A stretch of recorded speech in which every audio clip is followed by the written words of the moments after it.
Hello అందరికీ ఈరోజు తోటకూరతో పుల్లకూర చేస్తున్నాను. జనరల్గా ఆకుకూరలంటే పప్పులో పెట్టుకోవడము, ఫ్రై చేసుకోవడము ఇలా చేసుకుంటాం కదా. చాలామంది ఇలా పుల్లకూర కూడా చేసుకుంటారు. మా ఆయనకి కొంచెం ఫ్రైలు ఇలాగ పప్పులో పెట్టడం కంటే ఇలాంటి పుల్లకూర రెసిపీస్ బాగా తింటారనమాట. సోరకాయతో కానీ, బీరకాయ, వంకాయ ఇట్లా ఆకుకూరతో కూడా ఆయనకు కొంచెం ఇలాంటివి నచ్చుతాయి.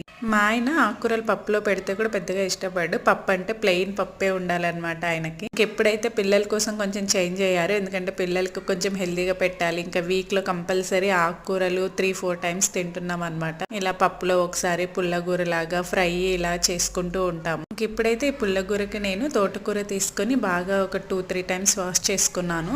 ఆకుకూరని చిన్న చిన్నగా కట్ చేసుకొని ఆకుకూర, పచ్చిమిర్చి, అలాగే టమాటా, ఉల్లిపాయ, పసుపు కొంచెము, అలాగే కొంచెం చింతపండు, ఒక చిన్న గ్లాస్లో 1/2 గ్లాస్ వాటర్ వేసుకొని ఒక 2 విజిల్స్ రావాలి అంతే, ఎక్కువ అవసరం ఉండదు. దీని ఇలా కుక్కర్లో అయినా చేసుకోవచ్చు, నార్మల్గా మనం కుండల్లో చేసుకున్నట్టయినా చేసుకోవచ్చు. కొంచెం టైం తీసుకుంటుంది. దాని తర్వాత దీన్ని ఇలా కొంచెం మెత్తగా మెదిపేసుకొని పోపు పెట్టేసుకోవడం.